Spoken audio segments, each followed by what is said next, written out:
Good evening everyone. आप सभी को मेरा नमस्ते। मैं मनीषा डिजी स्वास्थ्य से।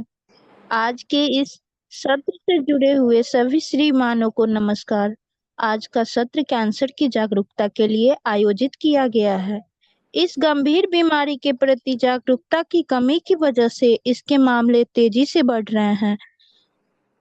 ऐसे में इसके प्रति जागरूकता फैलाने के मकसद से हर साल फरवरी माह को कैंसर जागरूकता माह के रूप में मनाया जाता है, जिसके बारे में हमें जागरूक करने के लिए मौजूद प्रतिष्ठित हस्ती डॉक्टर ललिता रेड्डी मैम का परिचय कराना हमारे लिए सौभाग्य की बात है। डॉक्टर ललिता रेड्डी मैम न केवल एक प्रसिद्ध डॉक्टर हैं, बल्कि कैंसर जागरूकता की एक उत्साही समर्थक भी हैं। अपने ज्ञान और अटूट समर्थन के साथ हुआ कैंसर से संबंधित चुनौतियों और समाधानों के बारे में जागरूकता फैलाने में हमेशा सहायक रही हैं। तो आइए इस विषय को विस्तार से जानते हैं डॉक्टर ललिता रेड्डी मैम से। मैं आप सभी से अनुरोध करती हूँ कि ध्यान देकर इस वेबिनार में होने वाले चर्चाओं को सुने। चलिए आमंत्रित करते हैं डॉक्टर ललिता रेड्डी मैम को। आप आइए और कैंसर से संबंधित समस्याओं को अपने मूल्यवान जानकारी से साझा कीजिए। स्वागत है मैम आपका। धन्यवाद। सभी लोगों का नमस्कार। मैं हूँ doctor Lalitha, radiation oncologist, Renova Soumya cancer centre Secunderabad से। कैंसर दुनिया की सबसे खतरनाक बीमारियों में से एक है और हम जानेंगे कि कैंसर क्या है, कैंसर के कारण, लक्षण, निधन और कैंसर का उपचार। तो सबसे पहले कैंसर क्या है? कैंसर तब होता है जब असामान्य कोशिकाएं अनियंत्रित तरीके से विभाजित हो जाती है और कुछ कैंसर के अत्यंत अन्य ऊतकों में यानी कि अदर टिश्यूज में फैल सकता है। भारतीय चिकित्सा अनुसंधान परिषद के अनुसार जीवन काल में 1 करोड़ के भारतीयों में से 9 में से 1 को संभावित रूप से कैंसर हो सकता है और ये बीमारी 2020 से 2025 तक 13% बढ़ सकती है। महिलाओं में और पुरुषों में भी कैंसर की बीमारी पाया जाता है। महिलाओं में सबसे कॉमन यानी कि नियमित रूप से पाने वाले कैंसर है वो है स्तन का कैंसर यानी कि ब्रेस्ट का कैंसर। उसके अलावा सर्विक्स यानी कि गर्भाशय के मुख द्वार का कैंसर, ओवरी अंडाशय का कैंसर और यूट्राइन कैंसर यानी कि गर्भाशय का कैंसर। और मेन यानी कि पुरुषों में लंग यानी कि फेफड़े का कैंसर, माउथ यानी कि ओरल कैंसर या मुंह का कैंसर, प्रोस्टेट का कैंसर और पेट का कैंसर पाए जाते हैं। इनमें से धूमपान और मद्यपान ज्यादा तरीके से रिस्क फैक्टर्स होते हैं। आप सबको ये जानना है ये कि ये रंग बिरंगे जो भी रिबन्स है, लोग कैंसर रोगियों का समर्थन करने के लिए ये रंगीन रिबन पहनते हैं और ये कैंसर के बारे में जागरूकता बढ़ाने की एक शानदार तरीका है। विभिन्न रंगों वाले विभिन्न प्रकार के कैंसर रिबन होते हैं। पुरुषों में 50% पुरुषों में कैंसर की वजह ये रिस्क फैक्टर्स होते हैं और दुनिया भर में हर साल कैंसर से 28.8 लाख पुरुष दम तोड़ रहे हैं और महिलाओं में 36.3% महिलाओं से कैंसर की बड़ी वजह रिस्क फैक्टर्स है और दुनिया भर में लगभग 11 लाख तक इनकी मौत से हो रही है। सबसे कॉमन रिस्क फैक्टर्स है स्मोकिंग यानी कि धूमपान, शराब यानी कि मद्यपान, मोटापन, प्रोसेस्ड या फ्राइड फूड खा लेना, एयर पोल्यूशन एंड असुरक्षित सेक्स। हम देखा जाए तो धूमपान यानी कि स्मोकिंग से देश भर में सबसे ज्यादा 27% कैंसर तंबाकू से होते हैं और भारत में हर दिन टोबैको कैंसर से लगभग 4,000 लोगों की मौत हो रही है और इनमें से हर 10 कैंसर मरीजों में से 7 की मौत हो जाती है। तंबाकू दुनिया को ऐसे खत्म कर रहा है कि 7 साल में इससे होने वाली मौतों की संख्या बढ़कर 3,50,000 हुई है। और धूम रहित तंबाकू यानी कि स्मोकलेस टोबैको से होने वाली बीमारियों में भारत की 70% हिस्सेदारी है। शराब से हो सकते हैं ये 7 तरह की कैंसर। एक ब्रेस्ट का कैंसर यानी कि स्तन का कैंसर, लिवर कैंसर, आंत यानी कि कोलोन का कैंसर, मुंह का कैंसर, गले का कैंसर, इसोफेगस यानी कि खाने की नली का कैंसर और पेट की कैंसर हो सकते हैं। धूम्रपान छोड़ते ही शरीर में कितना कुछ बदल सकता है ये हम जानेंगे। 12 मिनट के बाद रक्त से कार्बन मोनोऑक्साइड का लेवल सामान्य होने लगता है। 20 मिनट के बाद स्मोकिंग के दौरान बढ़ी हुई हृदय की धड़कन यानी कि ब्लड प्रेशर गिरने लगता है। 2 दिन के बाद खुशबू और स्वाद महसूस करने लगते हैं क्योंकि नसें खुद ब खुद रिपेयर हो जाती है। 1 महीने के बाद फेफड़े खुद को रिपेयर करने लगते हैं, खांसी कम हो जाती है और सांस लेना आसान भी हो जाती है। 1 साल के बाद हृदय रोगों का खतरा कम हो जाने की शक्यता है। 5 साल के बाद धमनियों के में रक्त का संचार बेहतर होता है और कई तरह के कैंसर का खतरा घटता है। और 10 साल के बाद फेफड़े का कैंसर का खतरा लगभग ना के बराबर हो सकती है। महिलाओं में भी ये रिस्क फैक्टर्स ज्यादातर कैंसर के लक्षण रहते हैं। महिलाओं के मुकाबले पुरुषों में अल्कोहल 3 गुना तक कैंसर से मौत का खतरा बढ़ती है और कैंसर से पीड़ित लगभग 7.4 पुरुषों और 2.3% महिलाओं की मौत की वजह अल्कोहल है यानी कि मद्यपान है। महिलाओं के मुकाबले पुरुषों में स्मोकिंग मौत का खतरा 4 गुना तक बढ़ा रहती है और स्मोकिंग से 33.3% पुरुषों और 8.9% महिलाओं की मौत होती है। हम जानेंगे मौत यानी कि मुंह के कैंसर के प्रकार। ये होठ के कैंसर हो सकती है, गला यानी कि छींक का कैंसर होती है, गाल के कैंसर छींक कैंसर हो सकती है, मसूड़ों यानी कि गम का कैंसर और जीभ का कैंसर भी हो सकते हैं। ये एक पेशेंट की फोटो है जिसमें आप देख सकते हैं कि एक गड्ढा है जो मुंह के अंदर है और एक पेशेंट की फोटोग्राफ है जिसमें आप जीभ के नीचे अल्सर देख सकते हैं। मुंह के कैंसर का कारण धूम्रपान, शराब का सेवन करना, तंबाकू का सेवन करना और कुछ लोगों को खानदानी की बीमारी भी होती है। और इसके सिम्टम्स मुंह में से खून निकलना, मुंह के किसी हिस्से का बड़ा होना, दांतों का कमजोरपन और दांतों का टूटना, कान में दर्द, आवाज में बदला आना। इसको कैसे निवारण करें? धूम्रपान छोड़ देना, तंबाकू का सेवन ना करना, शराब को हाथ भी नहीं लगाना, मुंह और होठों को स्वस्थ रखना और जब भी कोई छाला मुंह के अंदर आपको दिखाई दे तो आपके डेंटिस्ट को दिखा के आप इलाज ले लेना। ट्रीटमेंट स्टेज के आधार पर रहती है, सर्जरी कर सकते हैं, रेडिएशन दे सकते हैं, कीमोथेरेपी यानी कि और ड्रग थेरेपी भी दे सकते हैं। अगला कैंसर है पेट का कैंसर यानी कि स्टमक का कैंसर। इसका मेन जोखिम रिस्क फैक्टर्स है वो है उम्र, बढ़ती उम्र। 50 की उम्र के ऊपर लोगों को पेट कैंसर होने की संभावना रहती है। महिलाओं पुरुषों में 2 गुना ज्यादा रहता है महिलाओं के कंपैरेटिवली। और जब कोई स्मोक, सॉल्ट, पिकल्ड, प्रोसेस्ड यानी कि फ्राइड फूड्स खाते हैं उनको भी हो सकती है। एच पाइलोरी इन्फेक्शन से होती है, मोटापन, स्मोकिंग, अल्कोहल से भी हो सकती है। तो इनका कॉमन लक्षण जो भी है, खाना निगलने में परेशानी होना, पेट में दर्द, खाने के बाद पेट फुला होना महसूस होना और कम खाने के बाद भी पेट भरा हुआ महसूस होना, भूख ना लगना, पेट में जलन, कटी डकार, जी मिगलाना, उल्टी, वजन अचानक कम हो जाना, ज्यादा थकान महसूस होना और मल काला होना। तो इसको कैसे पहचाने? सीटी स्कैन से, ब्लड टेस्ट से और अपर जीआई एंडोस्कोपी से और बायोप्सी से।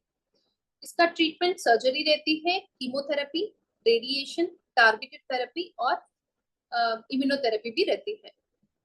तो अगला कैंसर है स्तन का कैंसर यानी कि ब्रेस्ट कैंसर। ये दुनिया भर में महिलाओं में दूसरी बहुत बड़ी रिस्क है, मौत का कारण है और भारत में 60% तक एडवांस स्टेज में ही पाए जाते हैं।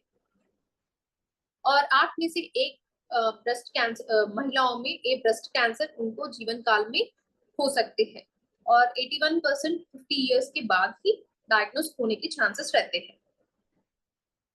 तो देश भर में हर चौथे मिनट में एक महिलाओं ब्रेस्ट कैंसर की शिकार बन रही है। हर 4 मिनट में एक महिला ब्रेस्ट कैंसर की शिकार बन रही है, और इनमें से एक की मौत हर 13 मिनट में हो रही है। महिला होना और बढ़ती उम्र स्तन कैंसर यानी कि ब्रेस्ट कैंसर को के दो महत्वपूर्ण जोखिम कारक हैं।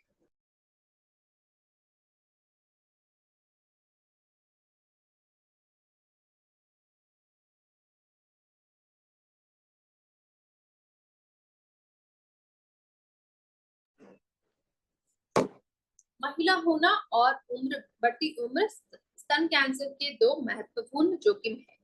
30 साल की उम्र में उनका रिस्क जो भी है लगभग 0.06% तक रहती है, और 70 साल यानी कि 70 इयर्स में उनका लगभग रिस्क जो भी है 4% तक इंक्रीज होने की चांसेस रहती है।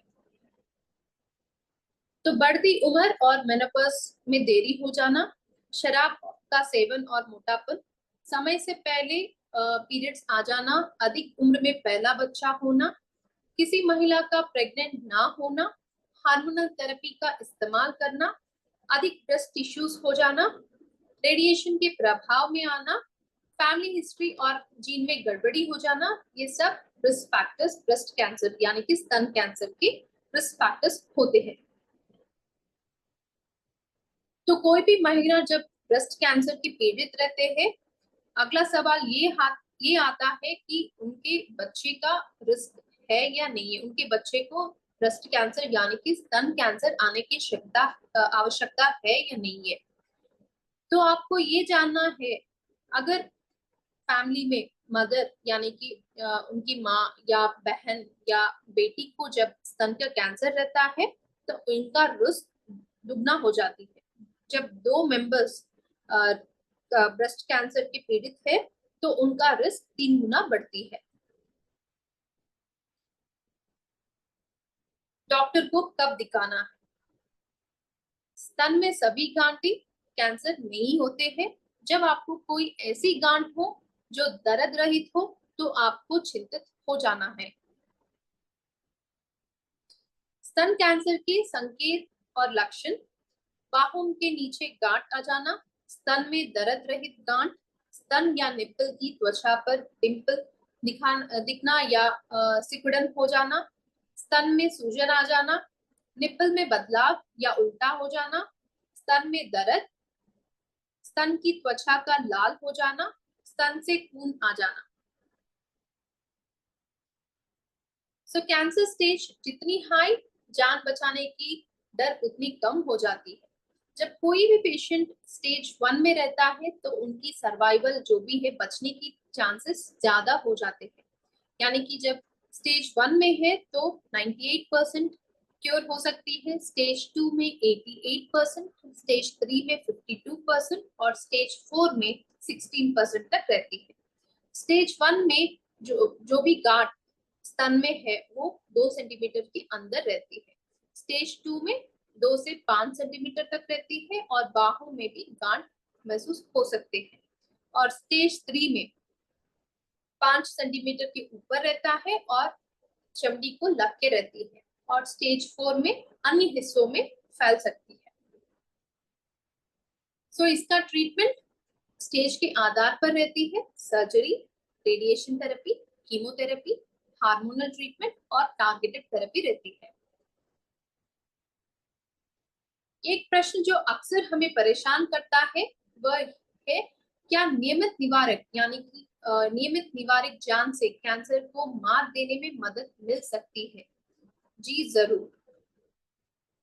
सबसे अच्छा बचाव शीघ्र पता लगना, early detection is a cure.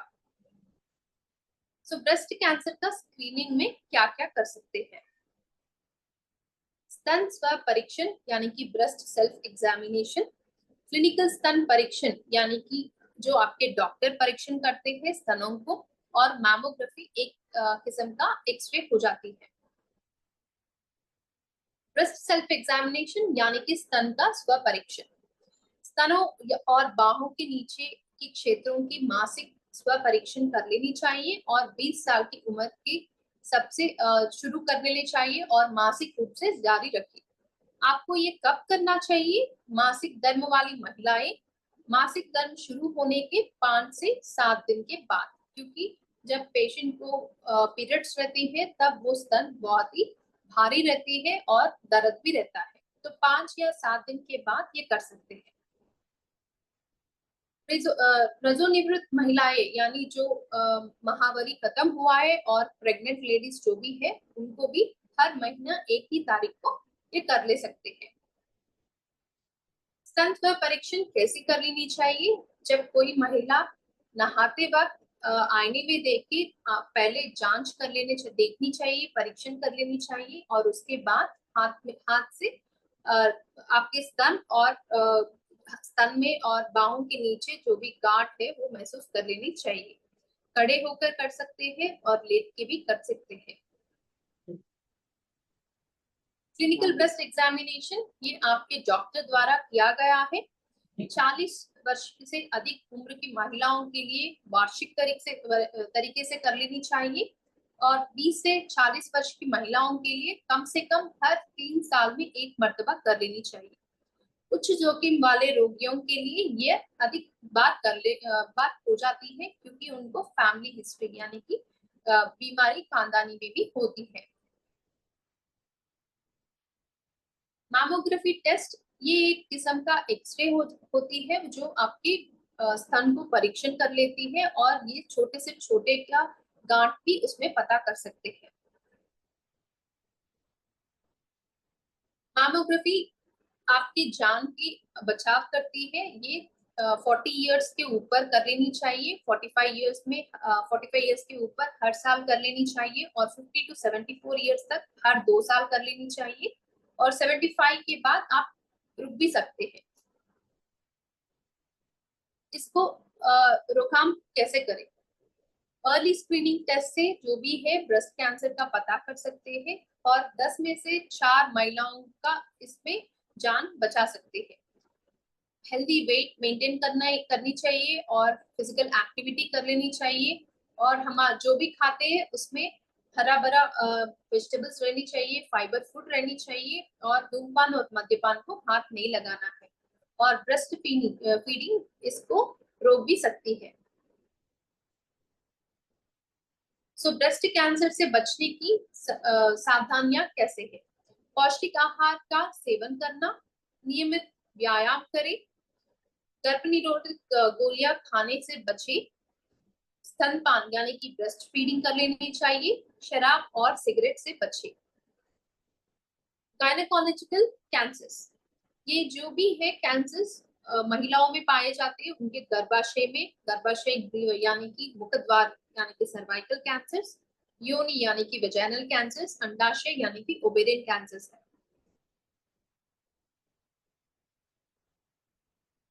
तो इसका मुख्य कारण जो भी है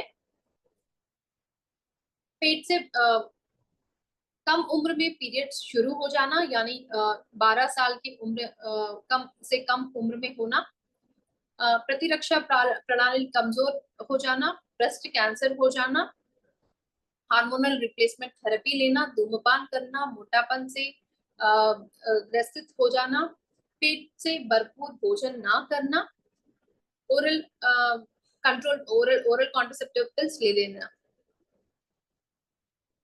आइए जानेंगे सर्वाइकल कैंसर यानी कि गर्भाशय के मुखद्वार के कैंसर के बारे में, जो सबसे कॉमन भारतीय महिलाओं में पाया जाता है स्तन के कैंसर के बाद में। सर्वाइकल कैंसर यानी कि गर्भाशय के मुखद्वार का कैंसर, इसका मुख्य कारण है ह्यूमन पैपिलोमा वायरस। ये एक किस्म का वायरस है जो सेक्सुअली ट्रांसमिटेड हो जाती है। देश में सर्वाइकल कैंसर के मामले क्यों परेशान करने वाले हैं, ऐसे समझिए। दुनिया भर में सर्वाइकल कैंसर के 1/3 मामले सिर्फ भारत और चीन से है और 2018 में सर्वाइकल कैंसर से लगभग 97,000 मामले आए और इसमें 60,000 मौतें हुई है। सर्वाइकल कैंसर के जोखिम कारक है एक ह्यूमन पैपिलोमा वायरस यानी कि एचपीवी वायरस, पहली पूर्व अवधि की गर्भाशय लेट चाइल्ड बेरिंग हो जाना, कम उम्र एक अधिक पूर्व अवधि गर्भधारण करना, कम उम्र में यौन सक्रिय बनाना यानी कि सेक्सुअल एक्टिविटी जो भी है कम उम्र में हो जाना, कई यौन साथी हो जाना, मल्टीपल सेक्सुअल पार्टनर्स, धूमपान आदि रिस्क फैक्टर्स है। गर्भाशय ग्रीवा कैंसर, सर्वाइकल कैंसर के लक्षण ये हो जाते हैं। कोई भी महिलाओं के सेक्स के दौरान दर्द हो जाना, पीरियड्स के बाद ब्लीडिंग हो जाना, सेक्स के बाद खून बहना, मेनोपॉज के बाद भी ब्लीडिंग हो जाना, तेज गंध के साथ योनि से स्राव हो जाना और पेल्विक पेन में हो जाना।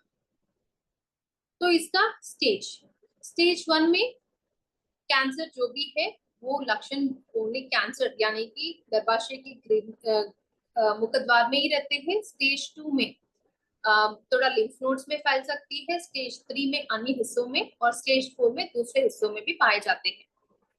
तो इसका इलाज कैसे करें?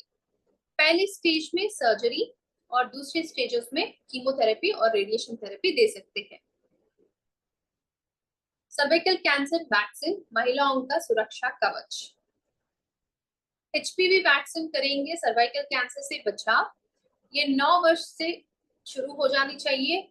9 to 14 इयर्स तक लड़कियों का टीका कराना चाहिए। एचपीवी टीके के दिए जाएंगे 2 डोज, एक पहली डोज जब पहले लेते हैं और दूसरी डोज जो भी है 1 महीने के बाद दे देना है। अभी तक लगती थी सर्वाइकल कैंसर वैक्सीन की 2 डोजें 9 to 14 की उम्र में 2 डोज लगती थी। 2 डोज में 6 महीने का अंतर रहती है और 15 से 45 की उम्र में 3 डोजेस हो जानी चाहिए। सर्वाइकल कैंसर से बचने के लिए टेस्ट जरूरी है यानी कि screening test. Pap smear test 21 years की उम्र के बाद हर 3 साल में करना जरूरी है और एचपीवी डीएनए टेस्ट पहली बार स्क्रीनिंग 35 to 40 इयर्स की उम्र में और दूसरी 50 की उम्र की बाद। लड़कों को भी परेशान करता है एचपीवी। अमेरिका में 10 में से 4 लड़के प्रभावित होते हैं ये एचपीवी इन्फेक्शन से। करीब 19,000 लड़कों में ये वायरस मिलती है और ना कि सर्वाइकल कैंसर, अन्य हिस्सों का कैंसर यानी कि ओरल कैंसर, एनल कैंसर भी, पेनाइल कैंसर भी इससे हो जाती है। तो लड़कों को भी ये वैक्सीन देना जरूरी है। 9 to 14 इयर्स की उम्र में ये वैक्सीन लेना जरूरी है। सर्वाइकल कैंसर की जांच पैप स्मीयर और एचपीवी डीएनए टेस्ट से कर लेनी चाहिए और जो भी टेस्ट पॉजिटिव आता है, जब एचपीवी टेस्ट या पैप स्मीयर स्क्रीनिंग टेस्ट में पॉजिटिव रिजल्ट आता है तो तब पेशेंट को बायोप्सी यानी कि एक टुकड़ा निकाल के वो जांच के लिए भेजना जरूरी हो जाती है। नेक्स्ट जानेंगे ओवेरियन यानी कि अंडाशय के कैंसर के बारे में। जो इसका कॉमन लक्षण है पेट में दर्द हो जाना, पेट बढ़ना, भूख ना लगना, बार बार पेशाब आना, वजन कम हो जाना और थकान महसूस हो जाना। और इसकी टेस्ट हो जाते हैं एक अल्ट्रासाउंड, सोनोग्राफी, एमआरआई और सीटी स्कैन भी कर सकते हैं। ओवेरियन कैंसर की पहचान करने के लिए एक सरल रक्त परीक्षा हो जाती है, वो है CA-125 टेस्ट। ओवेरियन कैंसर की पहचान करने के लिए एक सरल रक्त परीक्षा है जो है सीरम CA-125 टेस्ट। तो इसके स्टेज के आधार पर ट्रीटमेंट रहती है। स्टेज 1 में ये नियमित तरीके से ओवेरीज यानी कि अंडाशय में ही रहती है। स्टेज 2 में लिम्फ नोड्स में फैल सकती है। स्टेज 3 में अन्य हिस्सों में बाजू में फैल सकती है और स्टेज 4 में बाकी हिस्सों में फैलने की आवश्यकता है। Ovarian cancer treatment surgery, chemotherapy और टारगेटेड या इम्यूनोथेरेपी रहती है। सर्जरी में ओवेरियन ट्यूमर के लिए फ्रोजन सेक्शन करते हैं। जब वो पॉजिटिव आता है तो पूरे अंडाशय को निकल देना जरूरी हो जाती है।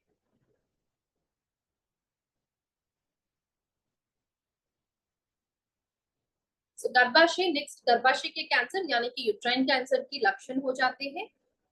रजोनिवृत्त के उत्तर रक्तस्राव यानी कि जो महिलाओं को पीरियड्स बंद हो जाते हैं उनमें फिर से ब्लीडिंग हो जाना। मायोनेतर रक्तस्राव,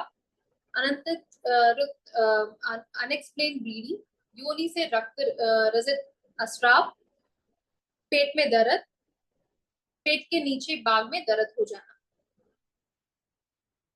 इसके स्टेज के आधार पर ट्रीटमेंट रहती है। 4 किस्म के स्टेजेस रहते हैं और surgery, radiation therapy, hormonal treatment और कीमोथेरेपी। नेक्स्ट जानेंगे कोलोरेक्टल यानी कि कोलोन का कैंसर के बारे में। मेन यानी कि पुरुषों में ये 4th मोस्ट कॉमन कैंसर है और महिलाओं में 6th मोस्ट कॉमन कैंसर है। और हर साल भारत में लगभग 60,000 पेशेंट्स इसका शिकार बन रहे हैं। और ये कोलोरेक्टल कैंसर जो भी है वो इंटेस्टाइन यानी कि इंटेस्टाइन में पाए जाते हैं और इसमें छोटे छोटे पॉलिप्स यानी कि थोड़ा एक छोटा पॉलिप्स रहते हैं।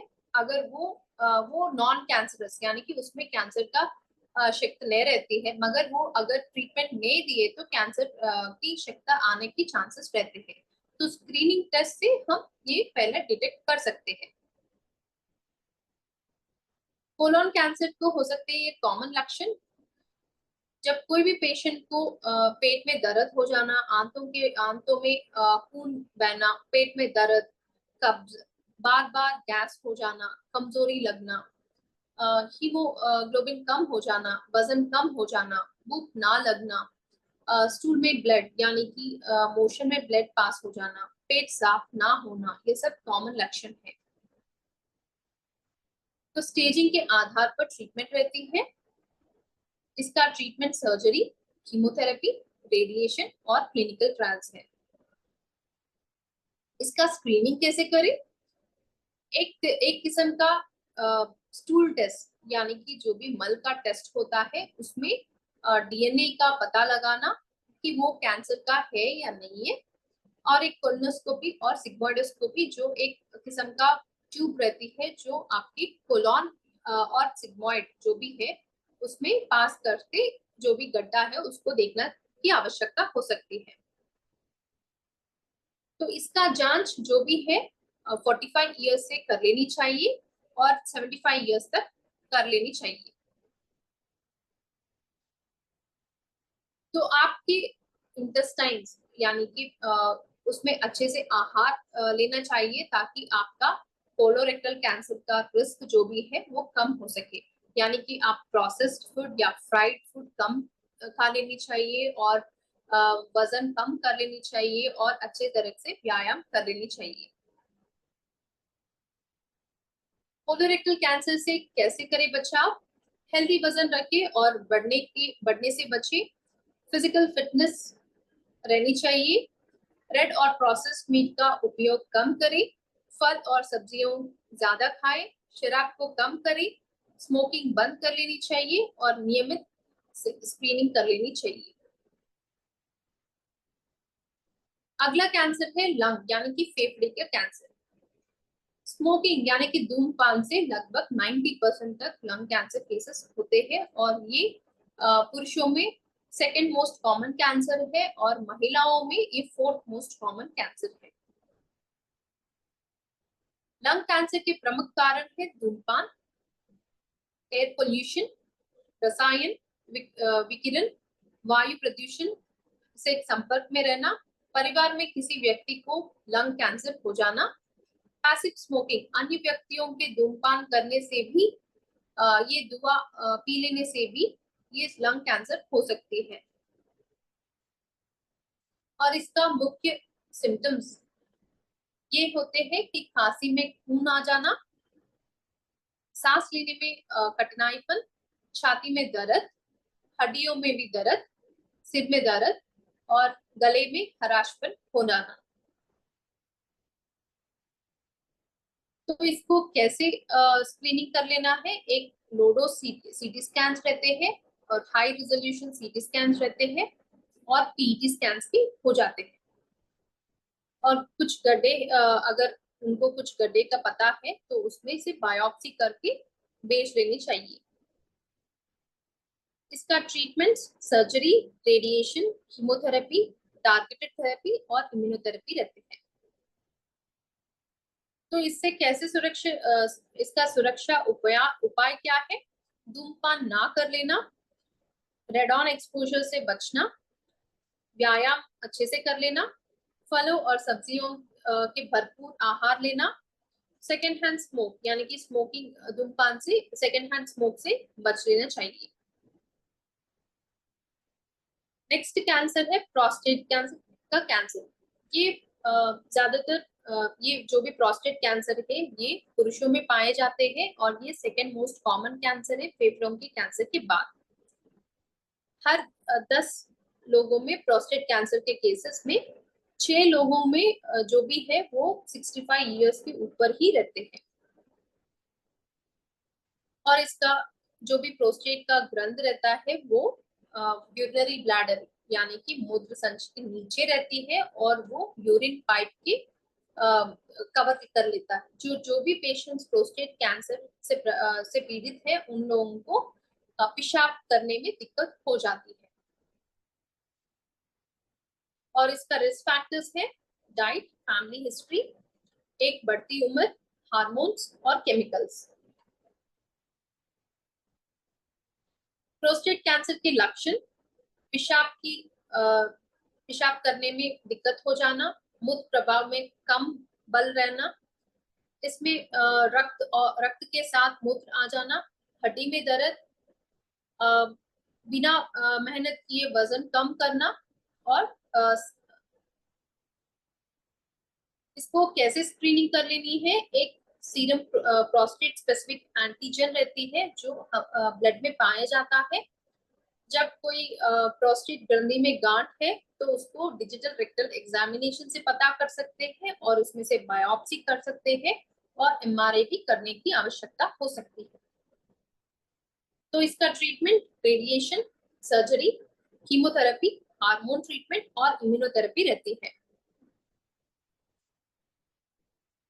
कैंसर के बीमारी में, कैंसर जब होता है, जो कोई भी पेशेंट को इलाज लेना ही जरूरी नहीं होती है, उसमें अच्छे से खाना भी जरूरत होती है।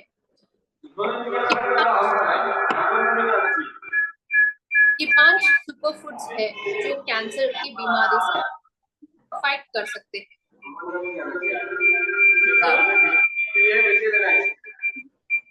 Hello. Yes ma'am, I am sorry, आप कंटिन्यू कर दीजिए। ये 5 सुपर फूड्स है जो कैंसर से फाइट कर सकते हैं। वो है ये रेनबो कलर्स जो आम हमारे निज जीवन में पाए जाते हैं।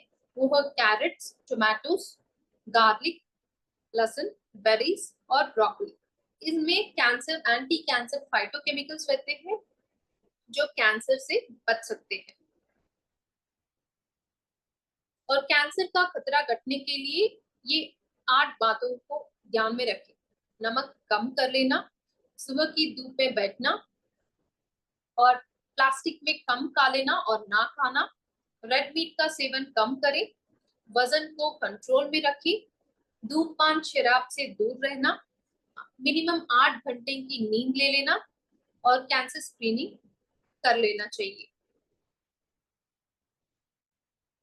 ये बॉलीवुड सेलिब्रिटीज जिन्होंने कैंसर से जंग लड़के जीत गए हैं, वो है कुछ लोग जो हमको एक इंस्पिरेशन है।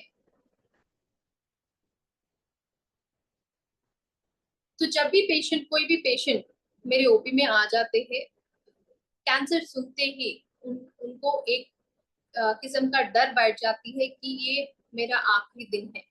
ऐसा नहीं है। आपका बीमारी आपको खाली एक जंग लड़ने की शक्ति देती है आप अपने अंदर ये ढाट बांध लेनी चाहिए कि मैं कर सकती हूँ, मैं ट्रीटमेंट ले सकती हूँ और मैं कैंसर को जीत सकती हूँ। धन्यवाद।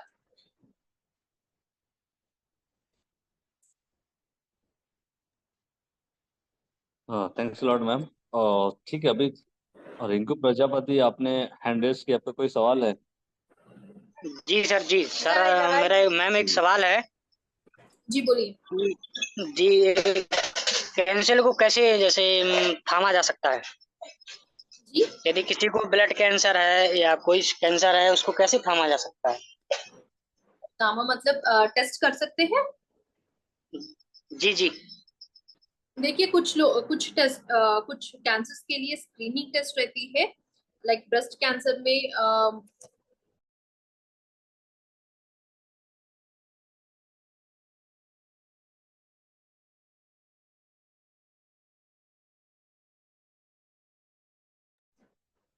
सॉरी तो कुछ कैंसर के लिए स्क्रीनिंग टेस्ट रहती है, कुछ एक्सरेज रहती है, यानी कि स्तन के कैंसर के लिए मैमोग्राफी कर सकते हैं।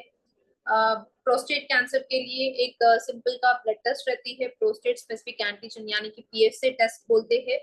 और कुछ ओवेरियन कैंसर यानी कि अंडाशय के कैंसर के लिए भी एक ट्यूमर मार्कर टेस्ट रहती है जो ब्लड टेस्ट रहती है। मगर आपको ये जानना है कि अगर वो टेस्ट पॉजिटिव रहा यानी कि उसमें उसका वैल्यू ज्यादा है, तो ये जरूरी नहीं है कि उनको कैंसर है। बिनाइन ट्यूमर्स यानी कि जो कैंसर में ना होते हैं उनमें भी ये बढ़ने की शक्ति होती है। अगर वो टेस्ट रिजल्ट्स ज्यादा है तो अगली जांच कर लेनी चाहिए कि क्यों ये बढ़ती जा रही है।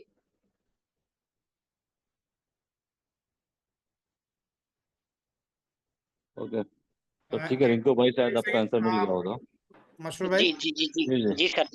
मशहूर भाई, चलिए पहले इनसे हाँ जी। डॉक्टर मेरे साथ एक हैं, क्या नाम है आपका? केदार सिंह। केदार सिंह है, ये कुछ पूछना चाहते हैं मैम से, तो हाँ जी प्लीज बोलिए। सामने आइए। हेलो मैडम जी, नमस्कार। मैम सीधे होकर बैठे। नमस्ते नमस्ते जी बोलिए। ये जो ऐसा है ना, जो महीने में ब्लड आता है मैडम, ये 2 दिन हुए 7 दिन हुआ, मतलब कहाँ से ब्लड आ रही है? मैडम इनकी जो है वाइफ है, उनको ब्लीडिंग के लिए बता रहे हैं ये, day of the month, periods month में, तो उनको ब्लीडिंग की प्रॉब्लम बता रहे हैं ये। तो शायद मैं इसको या तो फिर 1 to 1 करवा दें, इनका 1-1 करवा दें। हाँ हाँ जी ठीक है, मैं इनको अभी क्या कहते हैं करता हूँ, ठीक है। ठीक है। और किसी को कुछ पूछना है? हेलो।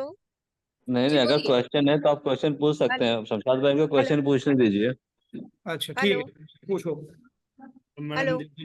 जैसे महीने में महीने में जैसे 3-4 दिन हो गए, स्पीकर चालू था जी कहाँ बोल 3-4 दिन हो गए। तेज बोलो। अरे ये कह रहा हूँ मैं, जैसे महीने में, जो महीने पे जो महीने से होती है ना मैडम, मेरी से उसके बाद 2-4 दिन हो जाते हैं, उसके बाद में ना छोटे छोटे कड़ आते हैं 2-3, मतलब जो हो गए 4-5 महीने हो गए जब से होने लगा है। अच्छा उनको आपके कहने का ये मतलब है कि ब्लीडिंग जब पीरियड्स रहती है उसमें बीच में भी उनको ब्लीडिंग हो रही है, गड्ढे हो रहे हैं?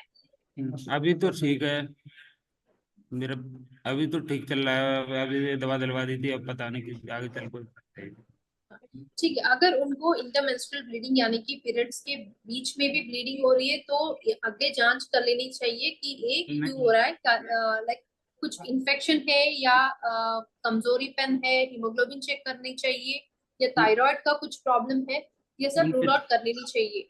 उनके शरीर में मतलब थकापन महसूस होती है उनको, मतलब बहुत थक रही आपका हैं। आवाज ठीक नहीं आ रही भैया। थोड़ा तेज बोल। अरे मैं ये कह रहा हूँ कि मेरे मैडम है ना जो थक रही है, उसकी वजह से कमजोर हो रही है। उनको थकान वही बहुत आ बोल रही है और वीकनेस बहुत अगर ज्यादा है मैम, वो बता रहे हैं। अगर अगर खून ज्यादा बह रही है तो आपको सीबीपी यानी कि कंप्लीट ब्लड पिक्चर कर लेनी चाहिए, ताकि उनका हीमोग्लोबिन जितना है वो देख लेनी चाहिए। अगर वो हीमोग्लोबिन लो है तो कमजोरीपन महसूस हो सकती है और शरीर में भी सूजन आने के चांसेस रहते हैं। ये तो आपको पूछ के बताना पड़ेगा, मैडम से भी फिर बात करना पड़ेगा, जब तो मैं बताऊंगा। इतना मुझे तो मुझे मुझे इतना पता है उतना बता दिया आपको मुझे। ठीक है, आप उनसे बात करो, जो भी है आप अपने वाइफ को मेरे से बात करने के लिए बोल दीजिए, ठीक बिल्कुल है? बिल्कुल। हाँ मशहूर भाई, मैं इनको क्या कहते हैं उसके हाँ लिए जी डाल देता हूँ, मैं इनको कंसल्टेशन के लिए करा देता हूँ, इनकी वाइफ से डायरेक्ट मैम बात करता हूँ, ठीक है। ठीक है, फॉरवर्ड कर दिए, मैं बात करा देता हूँ। हाँ रामवीर भाई, आपको बात करनी है, रामवीर वर्मा। नहीं सर रामवीर मुझे, भाई, आपकी आवाज क्लियर नहीं आ रही है। नहीं सर मुझे नहीं बात कर। ठीक है। आ, रामवीर भाई, आपकी आवाज क्लियर नहीं आ रही थी। अच्छा, किसी और को भी बात करनी तभी हम भी आया। नहीं सर मुझे नहीं, कुछ नहीं कह रहा मैं तो चलिए दे ठीक है, रहा फिर हूँ। आप माइक बंद कर लीजिए। Okay okay sir. Hello hello yes yes, नमस्ते बोलिए मैम। जी, बोलिए। यस हाँ नमस्कार। हेलो जी जी, आवाज आ रही है हेलो आपकी। मैम आपकी आवाज आ रही है। ये हमारे जी साथ जी है मानिक चंद्र जी, ये आपसे पूछना चाहते हैं। जी मैम बोलिए। आम व्यक्तियों का जो 20 से 25 या 40 साल की उम्र के बंदे होते हैं, ज्यादातर लोगों में सिगरेट और शराब की लत होती है। मैम क्या इसके साथ साथ कैंसर का बचाव हो सकता है? शराब और जो भी धूमपान करने से कैंसर की रिस्क जो भी है बढ़ती है, और ना कि कैंसर या उनमें हृदय रोग यानी कि हार्ट डिसीजेस, किडनी का डिसीज और लिवर का डिसीज भी होने की संभावना ज्यादा रहती है। मैम वो बात सही है, संभावना ज्यादा रहती है। या इसके साथ साथ कुछ ऐसी रेडीमेड मतलब ये दवाई वगैरह या कोई मतलब फल वगैरह कोई ऐसा आइटम खान पान का चेंजिंग जिससे कि मतलब संभावनाएं ना के बराबर रहें? नहीं, आप स्मोकिंग अल्कोहल के अलावा और भी कुछ रिस्क फैक्टर्स है पूछ रहे? हम्म। मैम समझा नहीं। नहीं, आपका क्वेश्चन क्या है? इसके अलावा और कुछ रिस्क फैक्टर्स रहते हैं आप पूछ रहे? नहीं नहीं नहीं नहीं नहीं मेरा मैम, इसको इनका कैसे रोकना है क्वेश्चन, वो पूछ रहे? ये इसको पूछ हाँ, रहे कैसे हैं रोकना कि है? इनका क्वेश्चन ये है मैम कि अभी जैसे मान लीजिए मैं सिगरेट पीता हूँ, ठीक है, हम्म तंबाकू खा रहा हूँ, ठीक है, मैं हम्म ले रहा हूँ। ऐसा सिगरेट पीते हुए, तंबाकू लेते हुए भी ऐसा कुछ है कि हम उससे भी जो है वो खाएं पिए, और कुछ ऐसे भी रेमेडीज, कोई मेडिसिन वगैरह हो जिससे अगर हम लेते हैं तो कैंसर होने का वो जो संभावना कम हो। तो इनका ये देखिए, कहना है। पहला आपके दिमाग, like you have to motivate your mind that ये नहीं लेना बोल के। जब आप कोई भी चीज छोड़नी है तो अपने आप में बदलाव आ जानी चाहिए, और निकोटिन पैचेस जो भी रहते हैं उससे थोड़ा स्मोकिंग का जो भी अग्रवेशन रहता है वो कम होने के चांसेस भी रहते हैं। जब उनको ये महसूस हो रहे हैं कि मुझे धूमपान करना है, तो माइंड को डाइवर्ट कर लेनी चाहिए। और कुछ लोग ये खाते, एक छोटा इलायची खाने से उसका थोड़ा ये माइंड डाइवर्ट हो सकती है। ठीक है मैम, तो फिर यही है।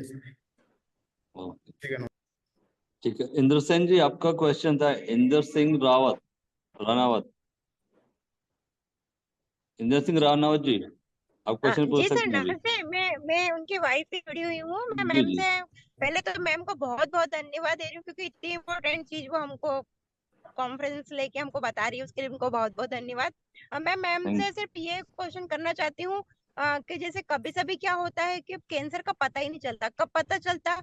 जब हम इमरजेंसी में कहीं हॉस्पिटल में एडमिट हुए हो, जब जब उस चीज का पता चलता है कि हम लोगों को ये प्रॉब्लम है। तो उसके पहले हम कुछ ऐसा कर सकते हैं, उसकी जांच वगैरह करा सकते हैं?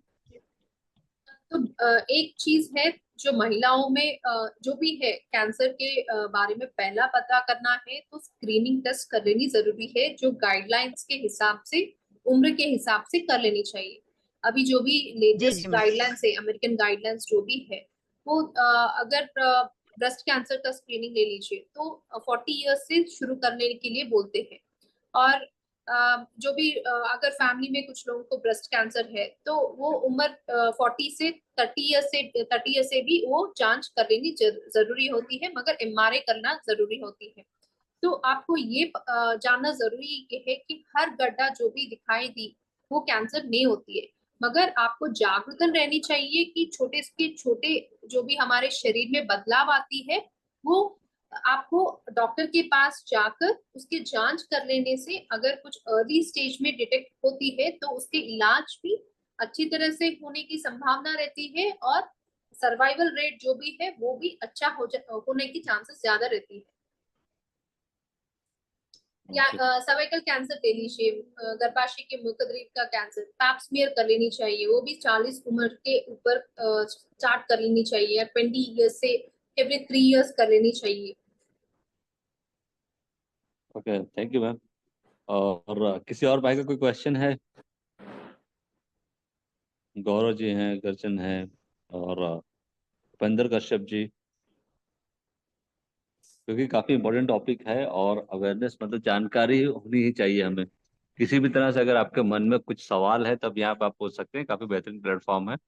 और डॉक्टर ललिता जी भी हमारे साथ में हैं, तो कुछ भी अगर कंफ्यूजन है तो आप यहाँ पे क्वेश्चन कर सकते हैं। यस रिंकू भाई। सर मेरा क्वेश्चन एक है हाँ जी। कि भारत सरकार है जो, इसको यदि नोटिस दिया जाए कि ये नशा पत्ती बंद की जाए तो कितना अच्छा होगा सर। तो नोटिस तो देनी चाहिए।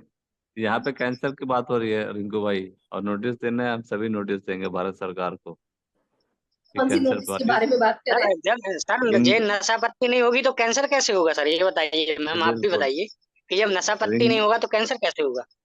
रिंकू भाई जी का कहना है मैम कि हम गवर्नमेंट को ही ये नशे की सारी चीजें बंद कर देनी चाहिए।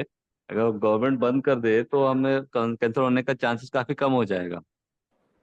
तो इसके लिए हम गवर्नमेंट से वो बात तो है, करेंगे। वो तो है। अगर गवर्नमेंट कुछ ऐसी लाइक एक रूल लेके आए, देखिए एक सिंपल का चीज है, एक स्पीड लिमिट है गाड़ी का, मगर कितने लोग वो स्पीड लिमिट कम करने की लाइक वो स्पीड में जाते हैं? कोई भी नहीं जाता। गाड़ी हमारा है, हमारा स्पीड है। कुछ प्लेजर के लिए जाते हैं, कुछ लोग गाड़ी को टेस्ट करने के लिए जाते हैं। अपने आप में बदलाव अगर आप कर सकते हैं तो किसी की नोटिस देने की जरूरत भी नहीं रहती है कि नहीं? Yes ma'am, yes. अरे शरीर हमारा है, बॉडी हमारी है, परिवार हमारा है, तो हमें अपना ध्यान खुद रखना चाहिए।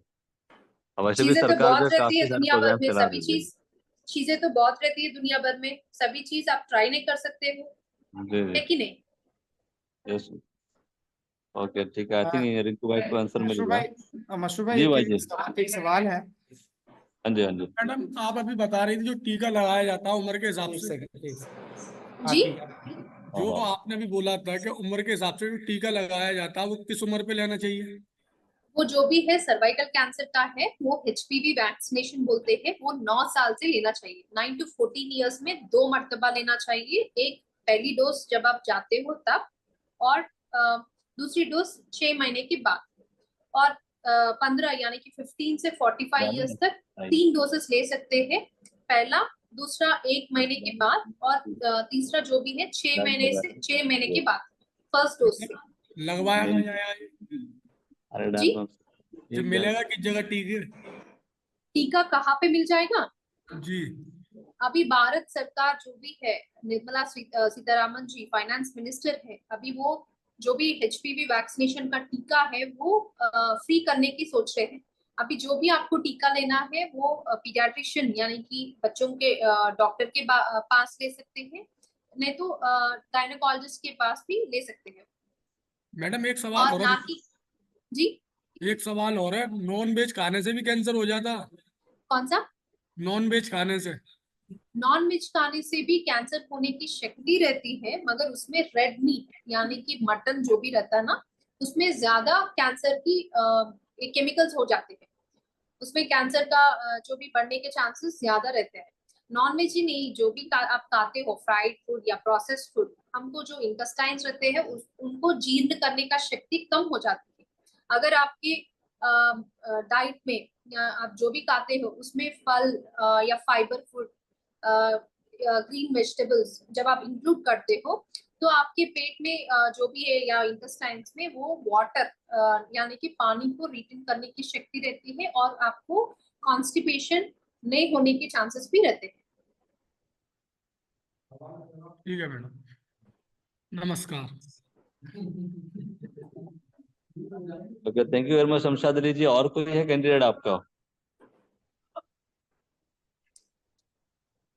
एक हमारे कैंडिडेट हैं, उन्होंने पूछा है नॉन वेज में क्या मछली खाने से भी कैंसर होता है क्या? तो मुझे थोड़ा फनी लग रहा है, इसलिए मैं उसको उनको नहीं बुला रहा हूँ। बाकी मेरी तरफ से क्लियर है सब। Thank you so much ma'am. Nice you. Such a nice आपका थोड़ा अभी नेटवर्क का इश्यू चल रहा है, शायद थोड़ा सुनाई में थोड़ा कम है। फिर भी मैं आपको ये पूछना चाहूंगी कि आप सब लोगों को क्या ये सुनाई अच्छे, या यानी कि आपको एजुकेशन जो भी आपको चीजें चाहिए थी वो इसमें है या नहीं है? Like would I able to educate you or not? I'm not sure, but थोड़ा नेटवर्क का प्रॉब्लम इश्यू है, मगर फिर भी मेरी तरफ से आपको थैंक यू बोलना चाहूंगी और ये मौका देने के लिए शुक्रिया। Yeah, thanks a lot, ma'am. It's such a wonderful session and knowledgeable session, and you covered all the topics regarding cancer, like women's cancer, breast cancer, and all types of cancer. Okay, so it's a wonderful, really nice session, ma'am. Ma'am मैं भी So- एक second ma'am, मैं भी आपसे कहना चाहूंगा जो हमारे पास ये सेशन हुआ है आपने काफी अच्छा लिया है, सच ए नाइस सेशन। बट मैं इन फ्यूचर मशहूर भाई से भी रिक्वेस्ट करूंगा कि इस पे एक जो वेबिनार हमारा लास्ट टाइम फीमेल का हुआ था, ये कैंसर, अगर हमारे कैंसर का ये जो अभी फीमेल का हुआ है तो वो आगे प्लान किया जाए। ये वेबिनार सिर्फ लेडीज के लिए और फीमेल के लिए। Yes, we'll do that. Okay, thank you so much. Thank you ma'am. Thank you. Okay, so I think we are going to wind up this session. So thank you very much for joining with us. Thank Thanks you. a lot. Yeah. Bye. Good night.